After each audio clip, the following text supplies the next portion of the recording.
I come to you from my captain's chair in Austin, Texas, to talk a little bit about some ideas I've been thinking about.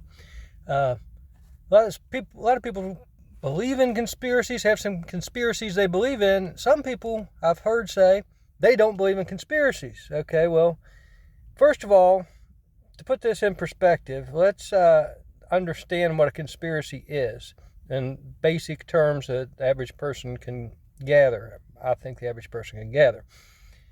Every play in the NFL is a conspiracy against the other team. That's why they go into the huddle and they discuss it. Now, you get the idea you want the other team to think you're going to do something different than what you're actually going to do. So they have fake the handoff to the fullback to pull the attention on the fullback. Meanwhile, the halfback's slipping around the side. Now, they might check off a pass to him to get the people that weren't fooled by the fullback thing.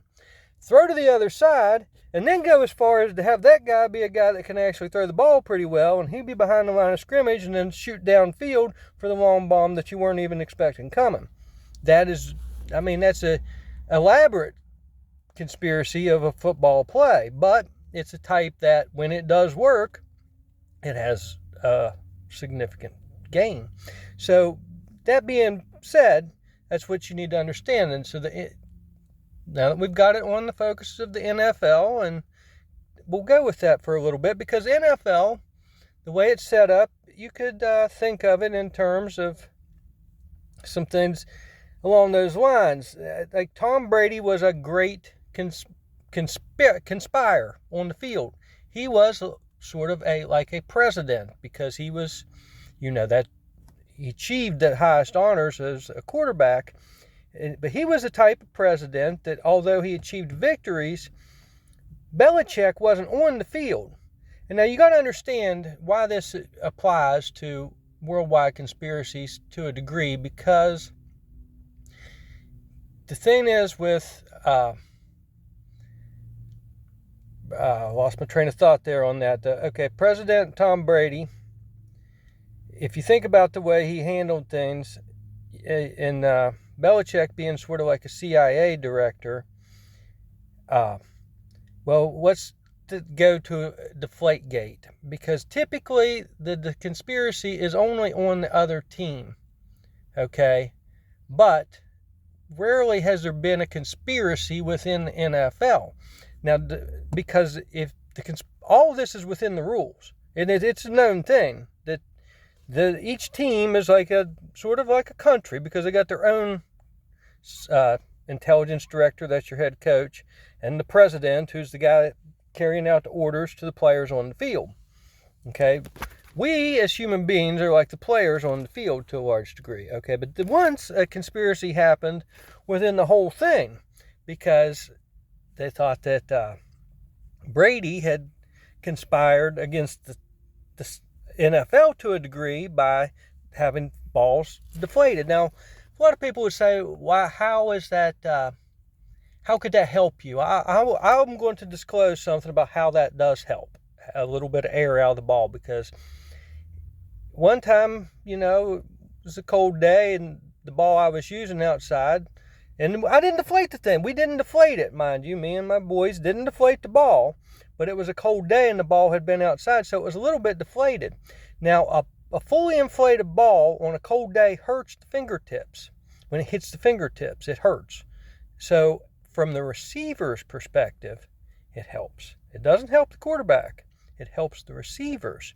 Okay, so why that's important is, we'll go a little bit farther with that. Why that is important is that the league came down on one man, on one player, not on the team, not on the equipment people, not on Belichick, who's like the intelligence system for the whole thing. They came down on Tom Brady, and they went so far as to then demand, the league, mind you, not the national government, the league demanded access into all of his emails, and got it. They got the NFL, Roger Goodell, whatever you want to call him. Goodbye, I'd like to call him. But anyhow, I wouldn't. That's just a joke. I don't want to see the man put to death or nothing like that for his blatantest crimes. But anyhow, he got in, he had all these somewhat embarrassing emails. Would you like to have all your emails just put out there to the world, everything that you looked at and commented on and stuff? Well, they did that to Tom Brady over deflated balls, mind you, which it didn't help him. It was helping the receivers, and nobody looked into that. And Brady's comment on it was that there's things he could say, but he can't say, in other words, which suggests to me, somebody else wanted a little bit of air out of them balls. Now, anyhow, that being said, that the half that they had the balls deflated in, they came out of that, I think they were up like 14-7 at the half. They ended up winning like 14-10. So the second half, they did way better with the fully inflated balls. They would have won that game anyhow. So Brady, though, however, with all of his success, see, the team, his players, his country, for instance, had more respect for Brady to a degree than they did for the CIA, their Belichick, because he was on the field doing the things, and he was able to, he had the mind of like a CIA. He was powerful in intellect and understanding of the game enough to be CIA.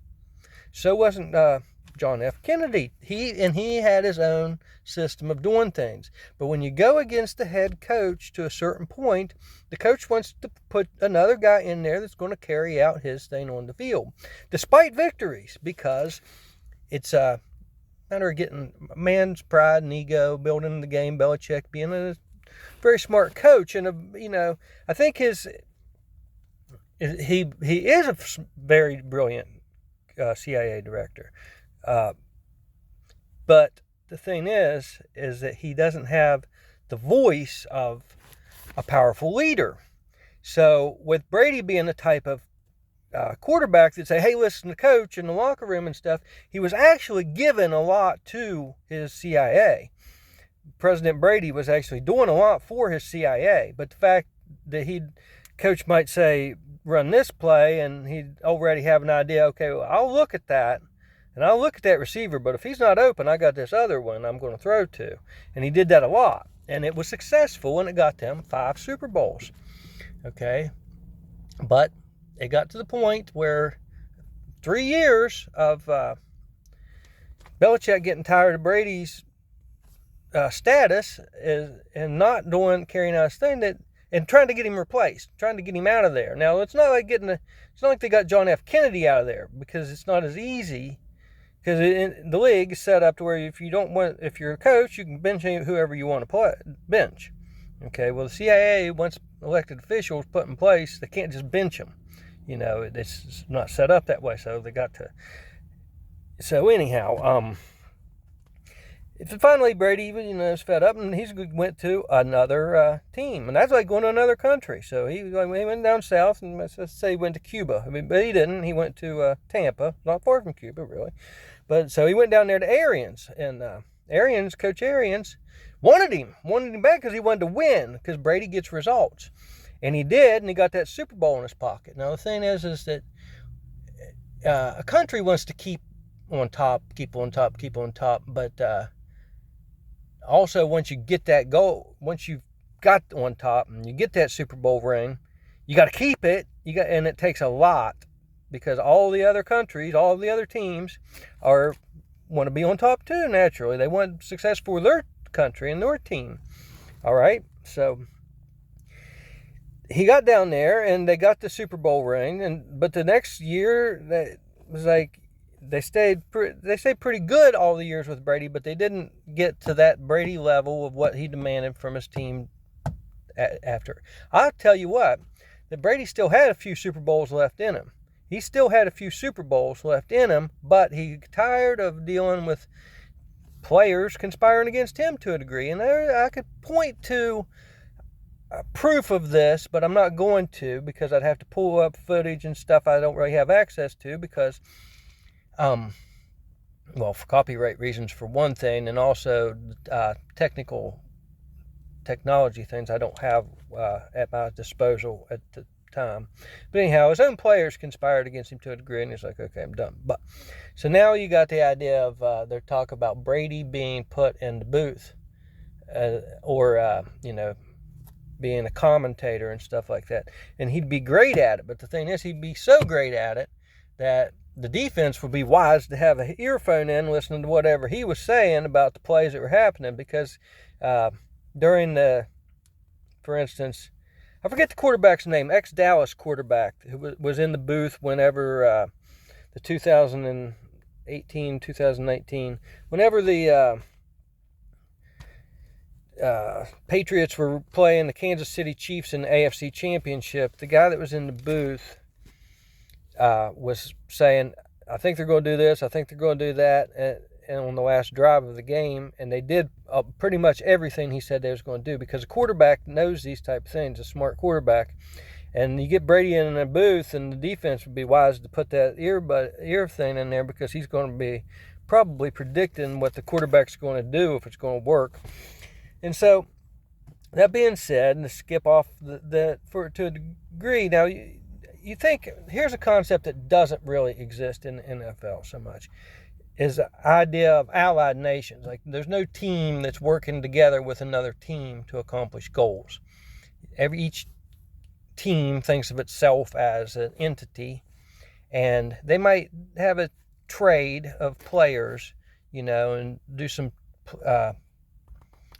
player swaps and this and that work well for them, especially if they're in a different conference where that help, So that's the closest to you getting allyships. But in modern times, we have this idea that other countries are allied with us, and America's closest known that we've thought of as allies for so long, at least since the 1940s, we've thought of as Great Britain and Israel as our really, really close allies, and that's been a result from World War II and its effective things that it did for all the countries involved on the Allied side. Now, Russia, however, didn't come out of that allyship as part of the thing with Britain and Israel, because once Germany was divided and they got half, and the Allied side, the other allies got the other half, then all of a sudden they became the enemy out of that. So, because it was a key place in Central, being where its location in Central Europe, like it is, Germany's a very important country to have part of your allyship too. And now we're finding these other countries that are like that, like Afghanistan in the Middle East, like Pakistan, all the countries you want to be allies with, but you want the allyship to benefit you. You understand? And but each country has its own needs to think about. Now, so many countries really only can think from a defensive perspective, because they don't have the power to think of it from the idea of going on offense to very much. They're mainly just trying to defend themselves and get their own things. The small countries that are basically getting, to a large degree, they get taken advantage of. They become cheap labor forces to the powerful countries, and it's hard for them to have much to rally around, except for defending their integrity, their culture, their heritage, their selves. So now bringing it back to the NFL, it's not unreasonable to think about how the rules of the NFL, because you got to understand, this was where I lost my train of thought earlier.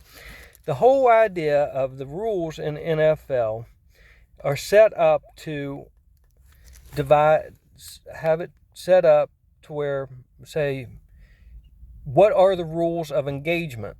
And the rules of engagement is you can't cross the line of scrimmage to the other side. If you do, you're not the defense. You're the offense. If you're the one that's crossing the line of scrimmage, that's like national boundaries, then you've gone on the offense. And to say national defense is bombing another country, that's not defense. That's offense. You've went on the offense. But let's just put that in perspective. Now, it'd be like, to put the rules of the NFL be like, play has stopped. peace would be play has stopped. And this is back to where I keep losing my train of thought in stating is why the NFL applies to all this is because football is set up to be, in its inception, civilized war. It is so the natural instincts of battle and engagement can be carried out in a game where people ideally aren't dying. And there's definitely some damage to the bodies that engage in this, the warriors. That's what they really are, basically. They are warriors going out there on the field for people's entertainment. And so anybody that complains about their pay isn't really understanding the role, because we can enjoy the battle.